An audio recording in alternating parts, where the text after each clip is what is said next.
Hi, this is Christy with Guidepost and Wellness. Welcome back for return viewers, and welcome to anyone that's new to the channel where we talk about anything and everything that has to do with your wellness. And today what I wanted to talk about is inflammation, and especially foods that can lead to inflammation, because inflammation is what I like to call the silent killer. It's something that can be going on in your body for years and years and years before you actually feel the impacts of it. Because believe it or not, a lot of people that say, oh, I just started to fall apart at 35, 40, 50 or whatever. No, you didn't just start to fall apart. You actually have been laying the groundwork with inflammation in your body for years and years and years. So let's talk a little bit just about inflammation first so that we're really clear on what it is. So inflammation is natural, and it's not a bad thing. It's the immune response to some type of injury or something that's harming the body. So it's supposed to be something that works as an acute process in the body. It is an immune response to a pathogen. If you get a cut or an infection, or even if you have a virus of some sort, the common cold or something else like that, you sprain your ankle, anything of that nature, it causes the body to release special proteins that send signals. They're called cytokines, and they start a whole host of cascades in the body. And you have pro-inflammatory cytokines that are designed to kill the bad cells with oxidative chemicals. Well, what can happen though is if it's not some type of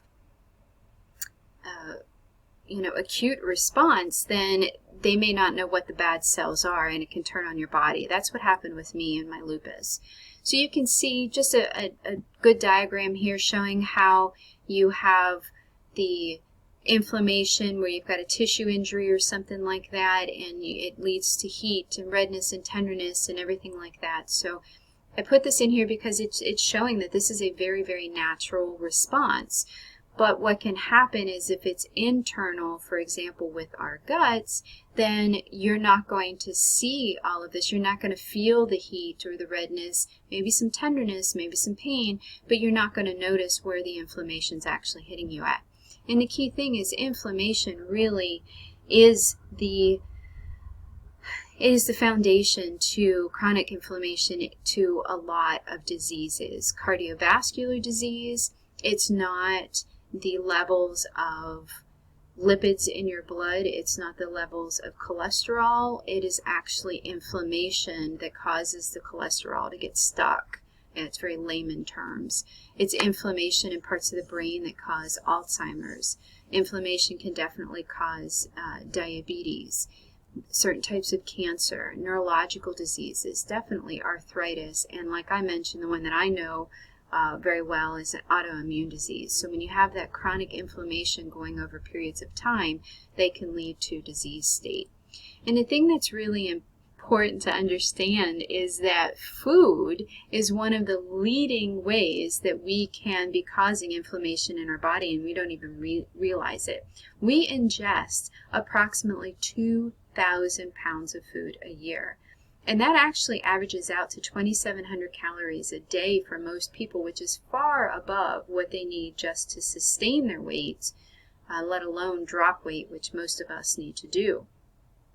And what's crazy is this information is a little bit dated, but I don't think it's changed significantly. But they showed that we eat approximately 630 pounds of dairy, 31 pounds of cheese just on pizzas alone for a lot of people. And I know, like, this was one of the things, my husband loves dairy, but he found out he was actually allergic to it. So imagine the levels of silent inflammation you have if you actually are truly allergic to dairy, not just lactose intolerant, but truly allergic to it.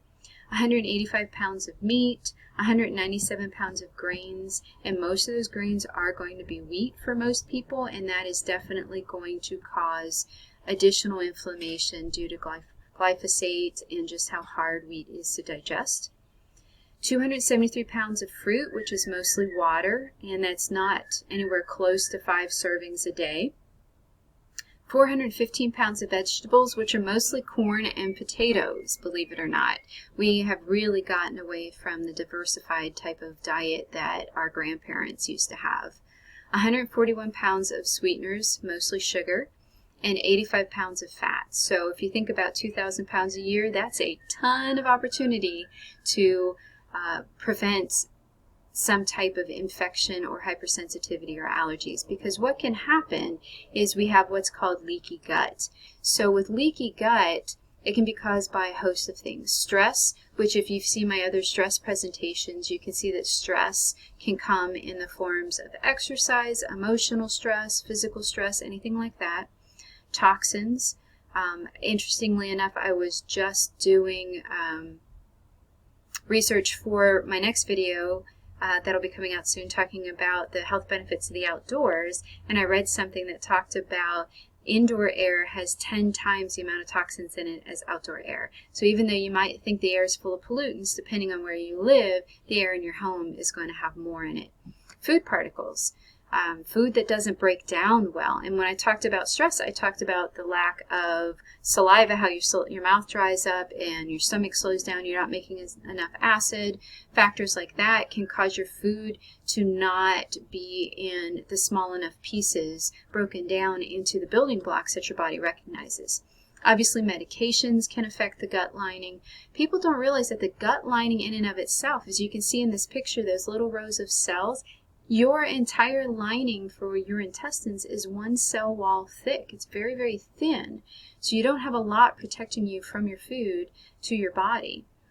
Pathogens, I'm definitely going to be talking more in upcoming videos about our microbiome and the pathogens, the good, the bad, and then organ malfunctions, the load on our liver and pancreas and things of that nature. So you get the inflammation, it causes food particles to leak out of your intestines, which is supposed to be a self-contained kind of tube that everything can't get through, but those gaps in your intestines get wider and wider, and the food particles go out into the body, and approximately 75-80% of your immune system is located outside of your digestive tract.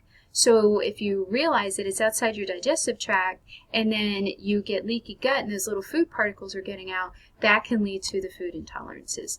And that I definitely can talk to you about with myself and with my husband about correcting our diet and improving our gut health helped with a lot of those intolerances. And then your body's having this immune response, and it can cause your body, in the case of lupus, not to recognize friend or foe and start attacking your own body, and then you can have some type of autoimmunity. So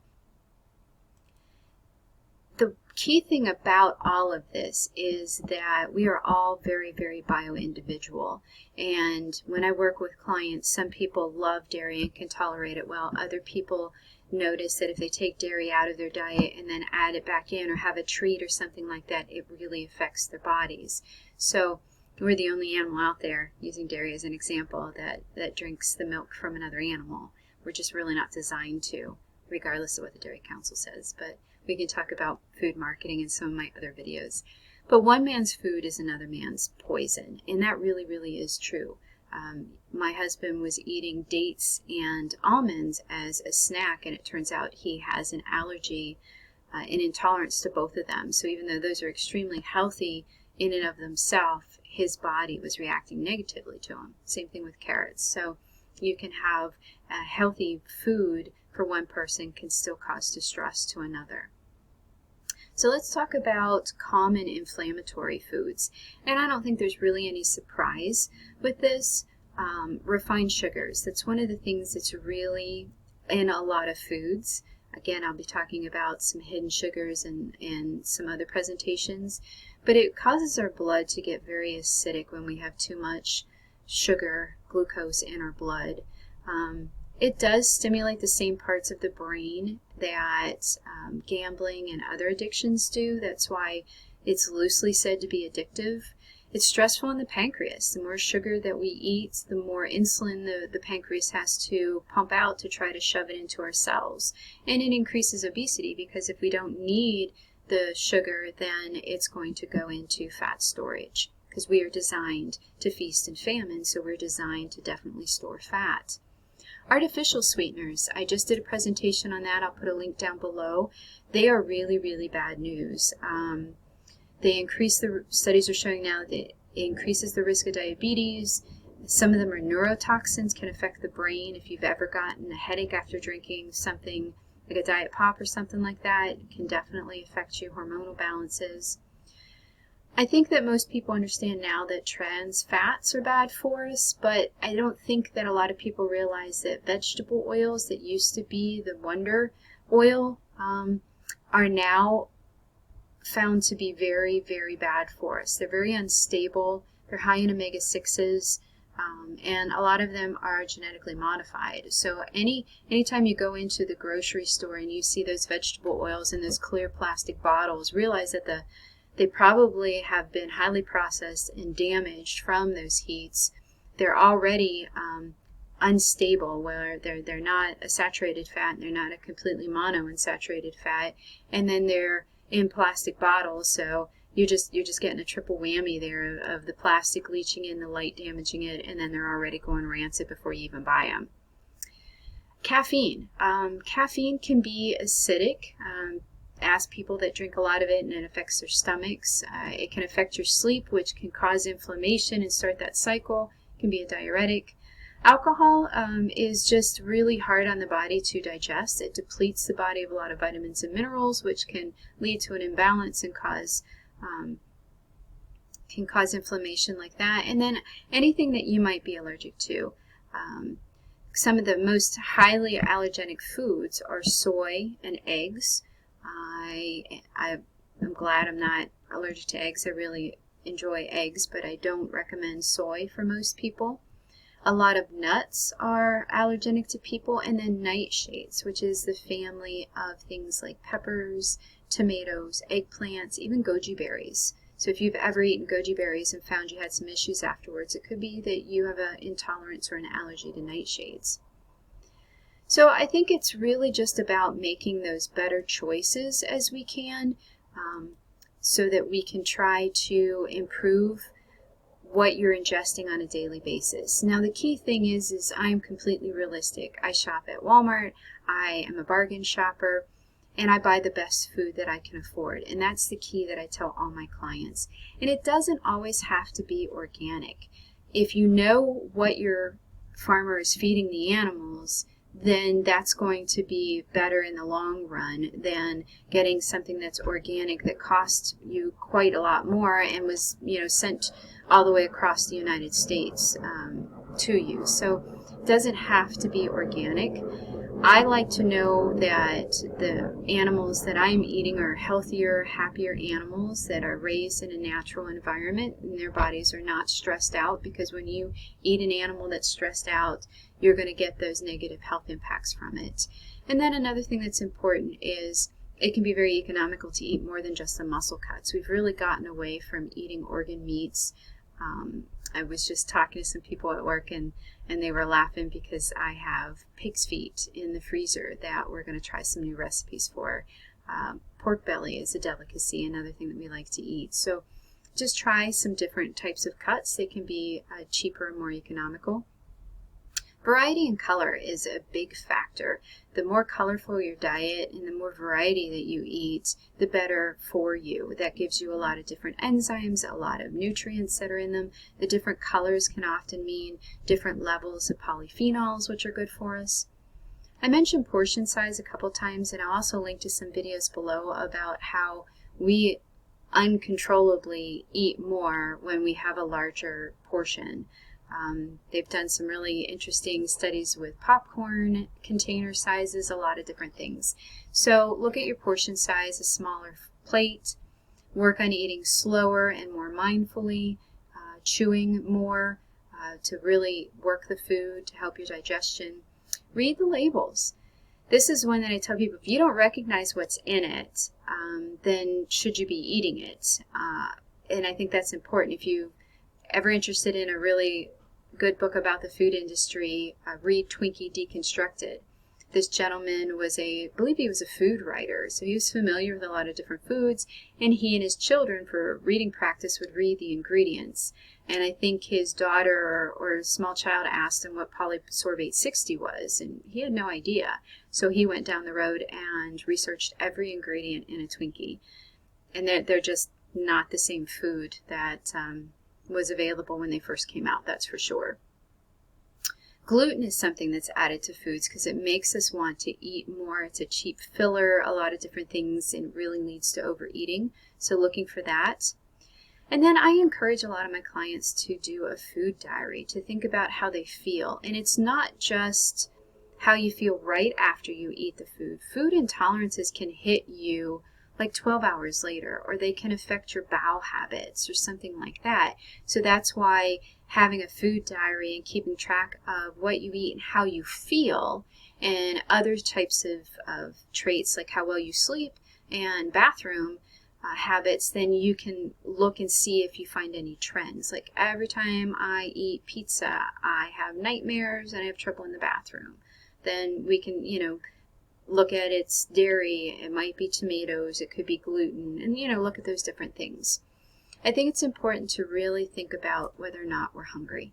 We eat so much out of boredom. I know I do, and I know it's really easy to eat mindlessly. I did a book review on eating mindlessly and how the food marketing industry takes advantage of that. So think about it. Am I actually hungry? You could be thirsty instead. So go get a drink of water, preferably water, and see if you aren't hungry. Try doing something else, even maybe chewing some gum. Mint gum is a great thing to help with digestion, and also it's energizing, and it can help with food cravings and help you get through it. So, and then are you eating because you're stressed? Are you eating because you are feeling down? Like I said, are you feeling bored? Do you really need a hug or a talk with a friend versus that cupcake or those salty snacks or things like that? So just think about that. We are what we eat, and every 35 days or so, your skin can replace itself. And I just actually heard this on a video with a dermatologist. So this is factual. The cells in your liver, the liver is crazy how well it can rejuvenate, but it is also the hardest worked organ besides the heart in the body. So you want to take care of your liver. And your body makes everything from what you eat. So you really want to look at the building blocks. Are you putting a bunch of chemicals, artificial flavorings, ingredients, things you don't even know what they are, can't even picture what it looks like in a whole form? You can see what a piece of wheat looks like. You can see what cauliflower looks like, but some of those chemical names, what the heck are they? So what you eat literally becomes who you are, and you have a choice. You really have a choice. And considering that we eat close to 2,000 pounds of food a year, and you have one cell lining that is protecting you from the food that you eat and protecting your body from it. And if we aren't eating the right things and we're causing inflammation and that food's leaking out into our body, then that can be the basis for chronic disease. So better choices, better health, better life.